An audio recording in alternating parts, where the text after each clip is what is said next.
Hi, this is Alan Gleeson for Crossfadr. This video will be an overview of iZotope's Insight 2, an intelligent metering plugin that contains every possible meter that you would ever need to gain an in-depth perspective of your audio's loudness, intelligibility, spectral balance, sound field and more, including metering support for up to Dolby Atmos 7.1.2 channel configurations. This is your one-stop shop metering tool. After you've installed the plugin and you load it, this is how it looks for the first time. This is a particular layout that's showing us two sections. It's showing us our loudness measurements and it's showing us our levels. At the top here you've got various layouts that you can choose from, and you can also set up your own and create your own layouts with all the settings that you want. You can turn on and off various devices. With all these activated in green, it means that you're seeing all the measurement devices that you have within Insight 2. You can turn various devices off if you don't need them, and in any particular section, if you want more screen space or you want to have more detail of what you're viewing, in the top corner of that section you can click on the arrows and it will maximize that particular display. In all the displays in the top left hand corner, you've got options for setting how the information is displayed, giving you full control of the information that you're reading. So the first device we'll look at in more detail is the loudness measurement device. This displays measurements used to ensure loudness compliance when delivering media for broadcast TV and streaming services.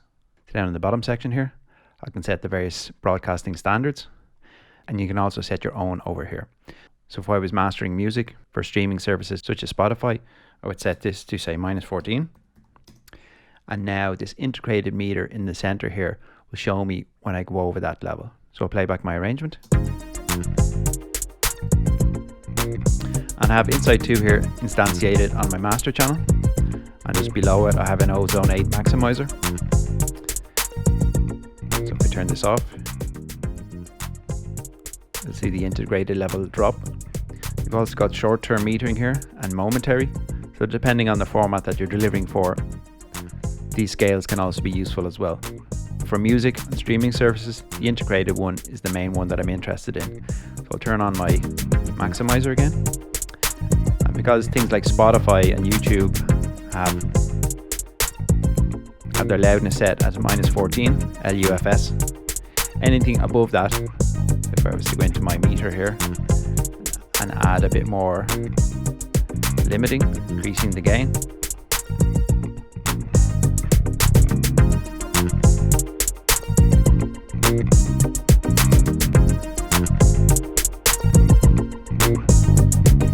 we'll see it now. The integrated is gone above and it's displaying in red there and giving me a warning in that if I submitted this music to a service like Spotify or YouTube, loudness normalization will be applied to bring it down to -14 LUFS.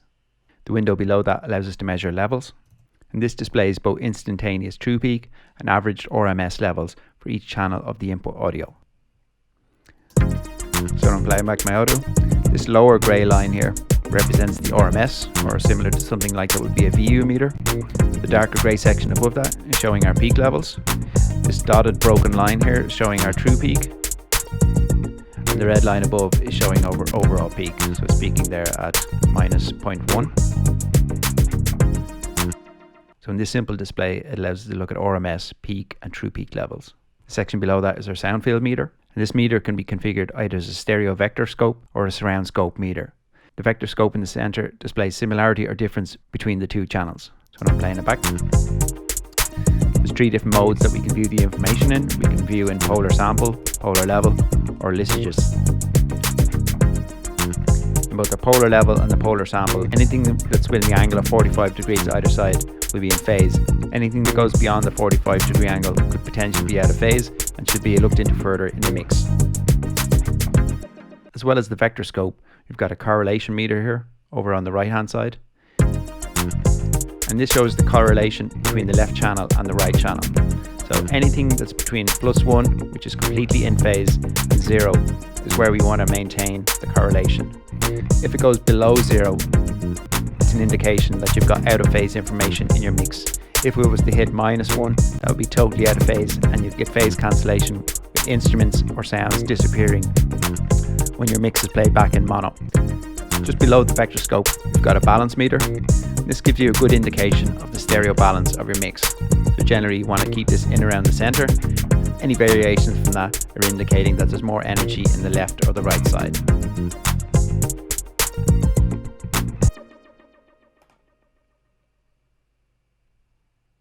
The history section at the bottom here is linked to the loudness measurement device. So when I zoom this up here, it's measuring 3 things here. It's measuring short-term loudness in white, integrated loudness in green and red, and momentary loudness in this kind of like faded grey color. So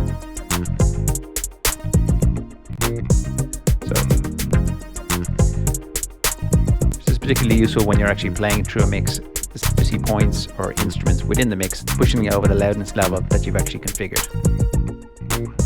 I'll actually just decrease my limiter just a tiny bit more there. In the lower right hand corner you've got a spectrogram, and this allows you to view the spectral information within your mix in 2 ways. Currently we're looking at it in 3D. If I go into my options here, I can also view it in 2D.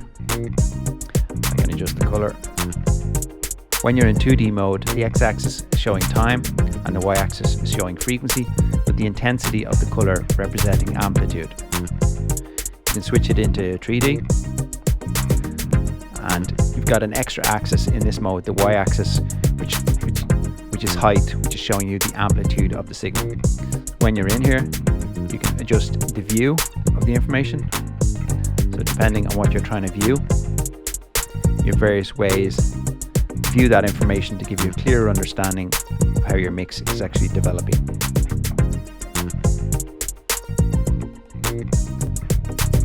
Above that we've got a more typical Spectrum Analyzer, which again the x-axis is showing frequency with the y-axis showing amplitude. And in our options menu there's various ways that we can adjust how the information is displayed. Very good for giving an overview of your mix's spectral balance. Also very useful for isolating issues or ringing frequencies or masking within a mix that you can focus in here. So when you roll around with your mouse, it's telling you the frequency and the amplitude of that signal, so that if you did identify an area that had a problem, you could then go to maybe like an EQ device and correct the issue. And finally, above this, we've got a new feature, the Intelligibility Meter. And this is particularly useful with dialogue or vocal information within a mix, and it allows you to select a noise level or the environment that the person might be listening to the music in, and see how intelligible, how clear the signal that you're analysing is going to be. So in order to use this device, we need to use another iZotope device called the Relay plugin. And this allows inter-plugin communication, so it allows any of the information from these tracks to be analysed in Insight. So when I call up Insight, I can select any of the tracks that have Relay on it. Say something, in this track here I don't have any vocals, but maybe my ARP might be my top line. So when I select that, I can select the noise level, and it measures how intelligible that signal is going to be in that environment. So obviously you can use it on lead type material, but it's particularly useful in any dialogue or vocal based material, making sure that it's going to be audible above the other elements that are contained within the mix.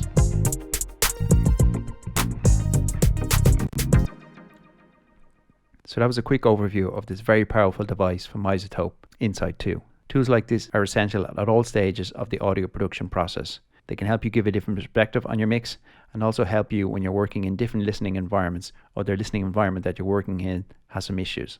So head over to iZotope and check it out. This has been Alan Gleeson for Crossfadr. Remember to click on the like and subscribe buttons, and turn on that notification bell to keep updated on our latest videos.